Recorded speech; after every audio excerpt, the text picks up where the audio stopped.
Mark sat at the restaurant table, his hands fidgeting nervously around a napkin. He wasn't used to dating anymore, not since his wife passed away 3 years ago. But tonight, his friends had convinced him to go on a blind date. He expected laughter, maybe a nice meal, but not humiliation.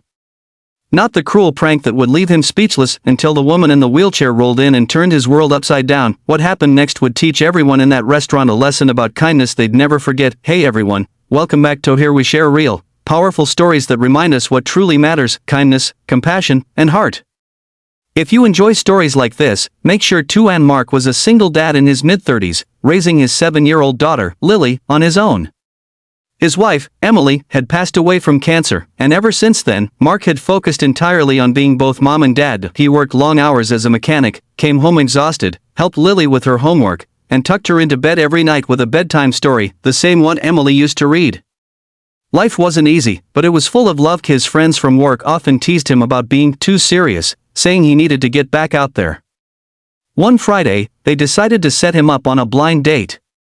Mark resisted at first, but they wouldn't take no for an answer. "It's just dinner, man," his friend Dave said. "You need to smile again." So Mark agreed, reluctantly. They told him the woman's name was Jessica, beautiful, funny, and kind.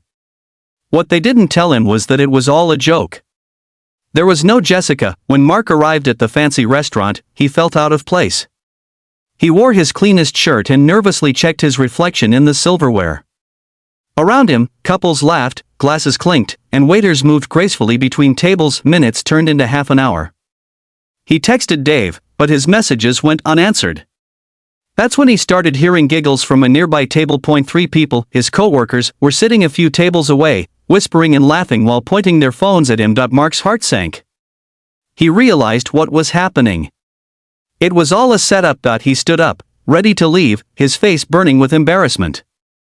He had never felt so small, but before he could walk out, a soft voice stopped him. "Excuse me," the voice said.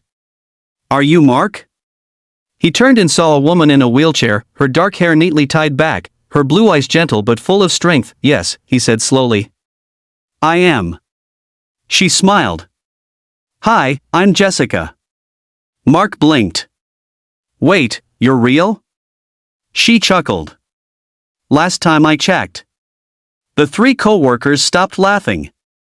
They hadn't expected anyone to actually show up. Mark hesitated, unsure what to do, but Jessica motioned to the empty chair across from her.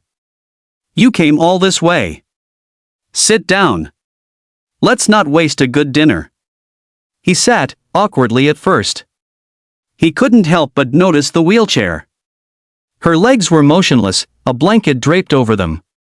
But her confidence and calmness filled the room. "So," she said with a smile, "tell me about yourself, Mark." He told her about Lily, his job, and how his friends had set him up tonight. Jessica listened carefully, never interrupting. When he mentioned the prank, she tilted her head. "I saw those guys laughing when I came in. Are they your co-workers?" He nodded, embarrassed, her eyes softened. "That must have hurt." Mark shrugged. "It's fine. I'm used to being the joke." Jessica leaned forward slightly. "Don't say that. You deserve better." Her tone was so sincere that Mark felt a lump in his throat. He hadn't heard words like that in years, not since Emily. The dinner went surprisingly well. Jessica was witty, smart, and had a quiet strength about her. She told him she'd been in a car accident 5 years ago that left her paralyzed from the waist down. "People treat me differently now," she said. "Some pity me, others avoid me. But I learned something: kindness isn't about what people say, it's about how they make you feel." Mark nodded slowly. "Yeah. I get that." By the end of the night, the laughter from the corner table had stopped. Jessica had noticed the co-workers leaving in awkward silence. They realized their prank had turned into something far more meaningful. Outside the restaurant, Mark thanked Jessica for the evening. "I had a great time," he said honestly. "So did I," she smiled. "You're a good man, Mark. Don't let people make you forget that." The next morning, Mark went back to work. His co-workers were strangely quiet. Dave approached him and mumbled, "Hey, man, we're sorry. That was messed up."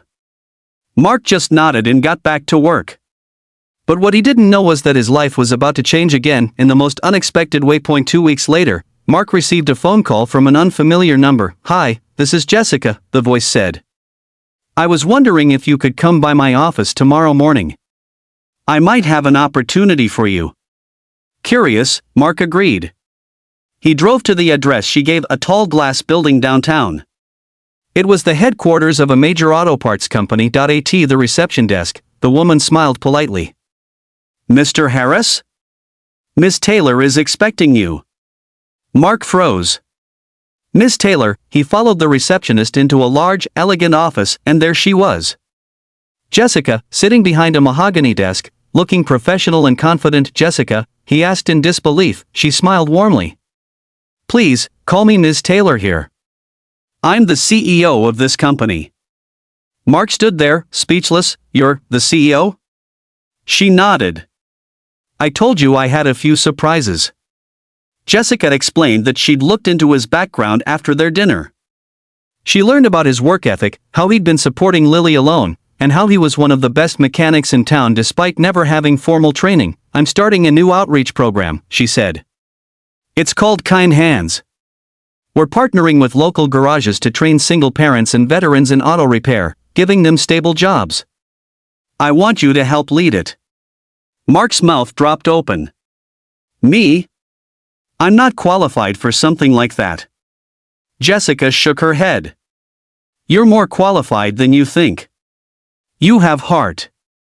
And that's something you can't teach." Tears welled in Mark's eyes. For years, he'd struggled to stay afloat, always feeling like life had passed him by. But here was someone who saw his worth, not because of his resume, but because of his kindness. He accepted the offer, and from that day forward, everything changed. Mark's new role not only gave him financial stability but also purpose. He helped train dozens of people who'd lost their jobs or families, giving them hope just as Jessica had given him. And as for Jessica, she and Mark became close friends, maybe more than friends, though neither rushed to label it.